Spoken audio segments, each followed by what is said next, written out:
Presiden Prabowo puas mudik tahun ini lancar dan aman. Imbas kebijakan tarif Trump, harga mulai stabil, penjualan emas naik 50%. Selama masa angkutan Lebaran 2025, okupansi keberangkatan arus mudik Daob 1 Jakarta capai 104%. Halo, selamat pagi pemirsa setia Berita Nasional TV. Senang sekali Berita Nasional Pagi kembali hadir menyapa Anda. Selain 3 berita utama tadi, akan ada informasi lainnya yang akan kami sajikan untuk Anda. Sama saya, Ajeng Tiara.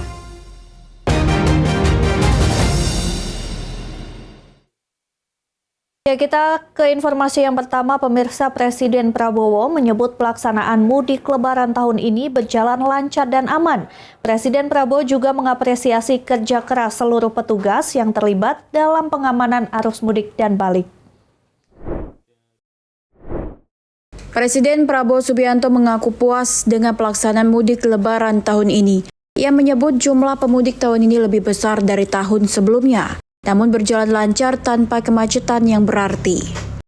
Prabowo juga mengapresiasi turunnya angka kecelakaan selama periode mudik dan balik. Angka kecelakaan disebut turun lebih dari 30% dibanding tahun lalu.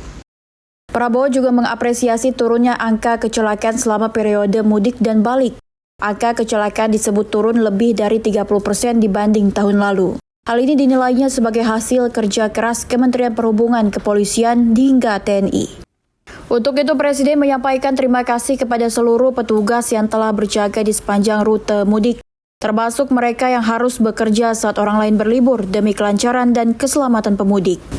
Saya sekali lagi ingin di sini atas nama pemerintah mengucapkan terima kasih yang sebesar-besarnya kepada semua instansi, semua lembaga yang telah bekerja keras sehingga bulan puasa Ramadan tahun ini dan acara mudik dan kembali dari mudik berjalan dengan baik, lancar, dan merupakan suatu prestasi yang dilaporkan kepada saya, arus mudik yang terbesar selama ini, lebih besar dari tahun lalu, tapi tanpa Presiden Republik Indonesia kemacetan yang berarti. Dan yang lebih memuaskan bagi kita adalah angka kecelakaan yang turun secara drastis. Dari Jakarta, Ajeng Tiara Galuangkara, Berita Nasional TV. Presiden Prabowo juga menyoroti kebijakan ekonomi Amerika Serikat yang dinilai memicu ketidakpastian global. Salah satunya adalah tarif impor tinggi yang turut berdampak pada Indonesia hingga 32%. Presiden Prabowo Subianto menilai kebijakan ekonomi Amerika Serikat memicu goncangan di tingkat global. Salah satunya adalah penetapan tarif impor yang tinggi ke berbagai negara, termasuk Indonesia yang dikenai tarif hingga 32%. Kebijakan ini menurut Prabowo memicu ketidakpastian ekonomi dunia dan membuat banyak negara merasa cemas. Di hadapan peserta sarasehan ekonomi di Menara Mandiri Jakarta Selatan 2, Prabowo menegaskan pentingnya membangun ekonomi nasional yang mandiri. Ekonomi yang tidak bergantung pada negara lain seperti yang telah digariskan oleh para pendiri bangsa. Untuk itu, Prabowo menyarankan Indonesia menempuh jalur diplomasi dan bernegosiasi langsung dengan Amerika Serikat terkait kebijakan tarif impor tersebut. Apa yang terjadi sekarang, goncangan dunia akibat negara yang ekonominya terkuat membuat kebijakan-kebijakan memberi peningkatan tarif yang begitu tinggi kepada banyak negara. Ini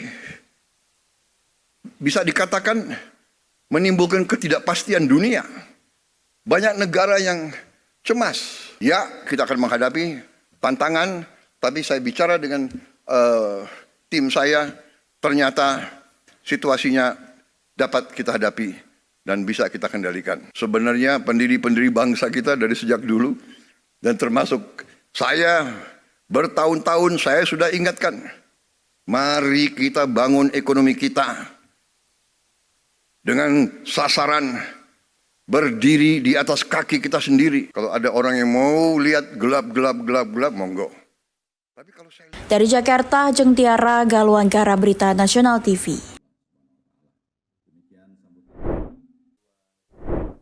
Ya, Presiden Prabowo Subianto bertemu dengan Presiden kelima Republik Indonesia Megawati Soekarnoputri pada Senin malam 7 April 2025. Pertemuan empat mata itu diisi dengan silaturahmi dan obrolan seputar pemulihan ekonomi nasional.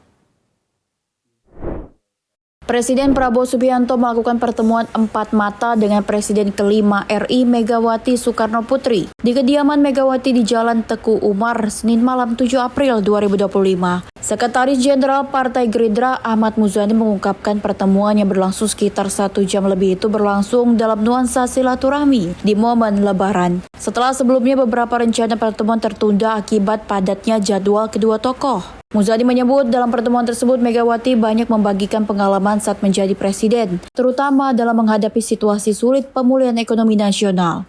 Sementara itu Prabowo menyampaikan tantangan global yang dihadapi saat ini termasuk dampak kebijakan ekonomi Presiden Donald Trump terhadap Indonesia. Keduanya sepakat bahwa momen ini harus digunakan untuk membangkitkan produk-produk Indonesia. Impor dianggap semakin mahal dan sudah saatnya produk dalam negeri menjadi tuan rumah di negeri sendiri.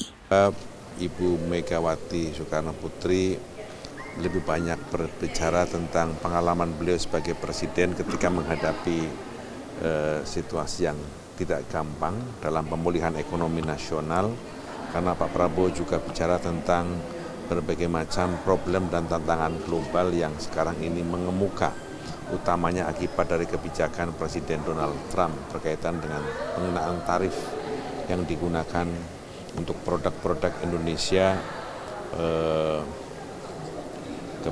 terhadap ekspor di Amerika dan banyak negara-negara yang juga terkena. Ibu Mega menyampaikan pengalamannya melakukan pemulihan ekonomi nasional yang ketika itu juga tidak gampang, dan Pak Prabowo sangat memperhatikan berbagai pandangan pengalaman yang pernah dilakukan oleh Ibu Mega dalam melakukan pemulihan ekonomi nasional. Dari Jakarta, Ajeng Tiara, Galuanggara, Berita Nasional TV. Beralih ke kabar lain, pemirsa, Irjen Pol Raden Firdaus Kurniawan resmi dilantik sebagai Kakorpolairut Bahar Kampolri menggantikan Irjen Pol Muhammad Yasin Kosasi. Bertempat di lapangan upacara Mako Korpolairut Bahar Kampolri, Tanjung Priuk, Jakarta Utara, Rabu pagi. Upacara serah terima jabatan dipimpin langsung Komjen Pol Fadil Imran selaku Kabahar Kampolri.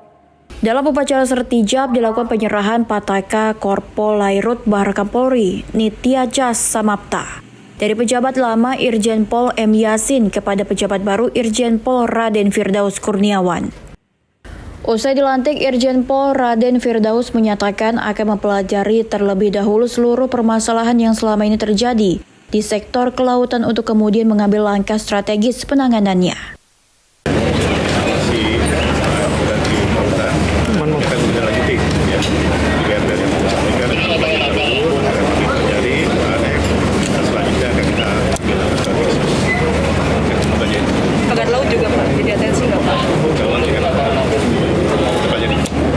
Dari Jakarta, Theo Fandi, Berita Nasional TV.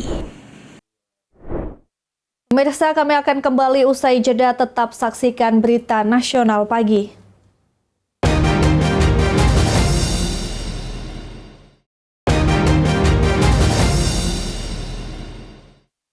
Ya, harga emas antam sempat menyentuh rekor tertinggi sepanjang sejarah setelah Presiden Amerika Serikat Donald Trump mengumumkan tarif baru untuk sejumlah negara mitra dagang termasuk Indonesia. Penjualan logam mulia dan perhiasan di sejumlah toko emas langsung meningkat drastis imbas kebijakan tarif baru yang diumumkan Presiden Amerika Serikat Donald Trump yang sempat meroket. Kenaikan tarif ini mendorong panik di pasar global yang berdampak langsung pada harga emas di Indonesia. Di toko-toko emas kawasan Bintaro, Jakarta Selatan terlihat antusiasme masyarakat yang tinggi untuk membeli perhiasan sebagai bentuk investasi. Ini perhiasan sekarang untuk emas 18 di 750 per hari ini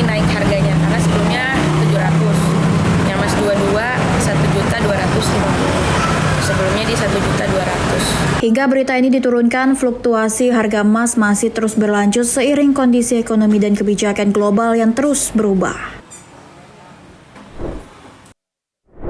Pemirsa, sejak Rabu pagi warga terlihat antusias memburu emas antam logam mulia di butik Logam Mulia Antam, cabang TB Simatupang, Jakarta Selatan. Mereka membeli emas untuk keperluan investasi jangka panjang serta mengantisipasi dampak ketidakpastian ekonomi global.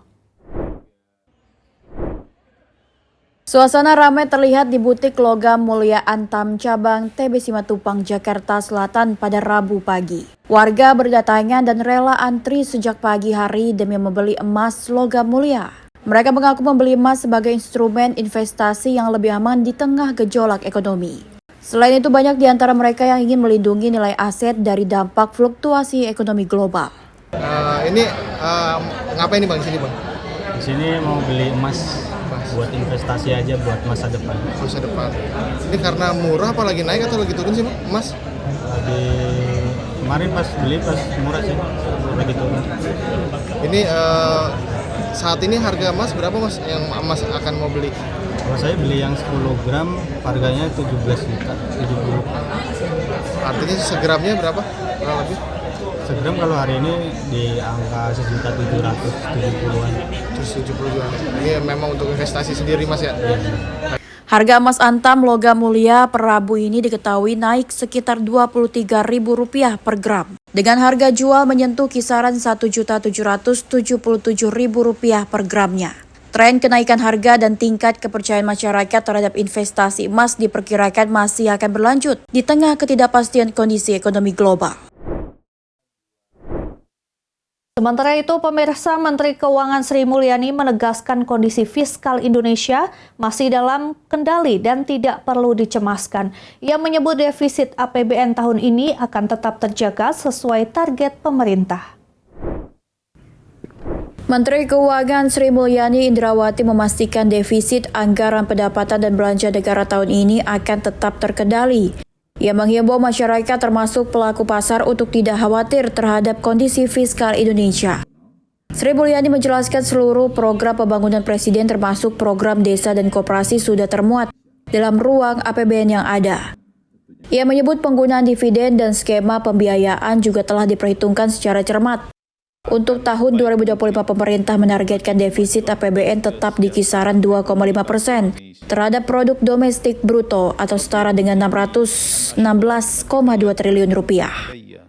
Target ini diharapkan tercapai dengan realisasi belanja negara Rp3.621,3 triliun dan pendapatan negara Rp3.005,1 triliun. Di sisi lain, Sri Mulyani juga menyoroti kebijakan tarif baru Presiden Amerika Serikat Donald Trump terhadap puluhan negara termasuk Indonesia.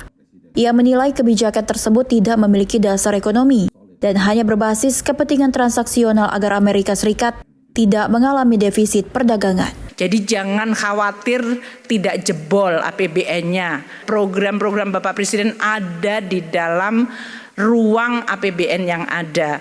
Pembangunan desa termasuk koperasi desa itu juga nanti akan menggunakan dana desa. Dan Danantara yang di-establish termasuk penggunaan dividen itu sudah kita perhitungkan. Beralih ke kabar lain, pemirsa, seorang ayah di Kabupaten Bekasi, Jawa Barat tega menyetubuhi dua putri kandungnya sendiri selama 9 tahun. Dalam menjalankan aksi bejatnya, pelaku mengancam kedua korban akan diusir dari rumah. Korban yang ketakutan pasrah dan menuruti birahi orang tuanya, pelaku mengaku tega melakukan tindak persetubuhan lantaran istrinya selalu menolak ajakan berhubungan badan. Seorang kuli bangunan bernama Edi Hartono diamankan Satreskrim Polres Metro Bekasi Selasa sore. Tersangka dengan tega menyetubuhi dua putri kandungnya sendiri selama 9 tahun. Tersangka melakukan tindak pencabulan terhadap anaknya lantaran sang istri selalu menolak diajak berhubungan badan. Kepada polisi, pelaku mengaku telah menyetubuhi anaknya selama 9 tahun. Tersangka tega mencabuli dua anak kandungnya sendiri selama 9 tahun. Aksi bejat tersebut dilakukan tersangka di rumahnya di Kampung Ceger, Tanjung Baru, Cikarang Timur, Kabupaten Bekasi. Saat sang istri beraktivitas di luar, pelaku menjalankan aksinya mengancam kedua anaknya tak diberi nafkah. dan diusir dari rumah jika tak menuruti hasrat tersangka. Kapolres Metro Bekasi menjelaskan peristiwa pencabulan itu terungkap setelah korban menceritakan kepada ibunya lantaran selalu dijadikan budak birahi oleh ayahnya. Ibu korban yang emosi kemudian melaporkan kasusnya ke polisi. Polisi menyebut pelaku selalu menyetubuhi anaknya secara bergilir di rumahnya. Dalam seminggu 1 hingga 2 kali aksi pencabulan dilakukan tersangka kepada 2 putrinya. Ironisnya aksi bejat itu dilakukan terhadap anaknya yang masih berusia 10 tahun dan 20 tahun. Tersangka inisial EH alias Bibi. Jadi pekerjaan yang bersangkutan adalah kuli bangunan. Tersangka adalah daripada ayah kandung korban. Masalah saya adalah buat istri sama anak saya minta maaf sebelumnya menyesal banget. Dari tangan tersangka, polisi berhasil mengamankan sejumlah barang bukti diantaranya baju, pakaian dalam serta selimut. Guna mempertanggungjawabkan perbuatannya, pelaku harus merasakan dinginnya sel jeruji besi dan terancam pasal 81 dan 82 Undang-Undang Nomor 17 Tahun 2016 tentang perlindungan anak dengan hukuman maksimal 15 tahun kurungan penjara. Dari Bekasi, Muhammad Ridwan, Berita Nasional TV melaporkan.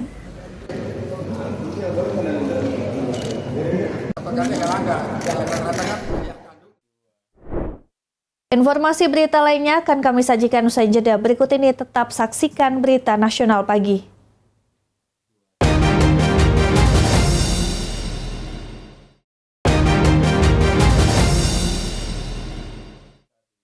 Terima kasih Anda masih bersama kami. Pemirsa, PT Kereta Api Indonesia Persero Daup 1 Jakarta mencatat sejumlah tren positif pada masa posko angkutan Lebaran 1446 Hijriah periode 24 Maret hingga 8 April 2025. Tren positif tersebut berdasarkan pola pergerakan penumpang mulai dari awal dibukanya arus mudik, fase puncak arus mudik, arus balik, dan normalisasi pelanggan KA. Pada arus mudik, KAI mencatat okupansi mencapai 105% pada puncaknya dan mulai menurun pada 2 April 2025 yang menandai arus balik menuju periode normalisasi pasca Lebaran. Manajer Humas PT KAI Daup 1 Iksvan Henry Wintoko menuturkan, pada tahun ini Lebaran 1446 Hijriah 2025, puncak arus mudik di stasiun Pasar Senen yang menggunakan kereta api pada tanggal 26 hingga 30 Maret 2025. Okupansi mencapai 100%, sedangkan pada stasiun Gambir dengan okupansi 104% pada tanggal 28 hingga 30 Maret 2025. Iksvan menambahkan volume kepadatan penumpang kereta api terjadi pada 28 Maret 2025 mencapai 51.029 penumpang dengan rincian 28.532 dari stasiun Pasar Senen dan 22.497 dari stasiun Gambir. Iksvan mengungkapkan perihal arus balik penumpang keberangkatan berangsur mengalami penurunan dan terjadi lonjakan pada kedatangan di Daup 1 Jakarta capai 52.000 lebih per hari yang terjadi pada puncaknya 4 hingga 7 April 2025. Meskipun masa angkutan Lebaran periode 21 Maret hingga 11 April 2025 belum usai. Pada puncak mudik, dari tanggal 24 Maret sampai dengan tanggal 1 April, okupansi mencapai hingga 105%, terutama dari stasiun Pasar Senen. Kemudian pasca Lebaran, okupansi menurun mulai dari tanggal 2 April, tanda dimulainya arus balik dan menuju normal. Selama angkutan Lebaran 2025, KAI Daup 1 Jakarta realisasi keberangkatannya tercapai 99,65% dari program yang ditentukan, yaitu 99,35%. Sedangkan realisasi kedatangan KAI di Daup 1 Jakarta tercapai 95,86% dari program yang telah ditetapkan, yaitu 93,38%. Dalam melayani masa angkutan Lebaran, stasiun Pasar Senen menunjukkan performa stabil dengan volume dan okupansi tinggi sepanjang masa angkutan Lebaran. Sebaliknya, stasiun Gambir mengalami penurunan signifikan pada fase arus balik. mengindikasikan pergeseran pola keberangkatan. Pada masa angkutan Lebaran 2025, KAI Daob 1 Jakarta mengoperasikan 380 perjalanan KA tambahan untuk melayani penumpang pada masa angkutan Lebaran. Dari Jakarta, Teofandi, Berita Nasional TV. Ya pemirsa, Menteri Sosial Saifullah Yusuf akan melakukan penandatanganan kerjasama atau MOU terkait program pembangunan sekolah rakyat. MOU itu akan melibatkan berbagai kepala daerah yang telah mengusulkan aset berupa bangunan atau tanah sebagai lokasi sekolah rakyat.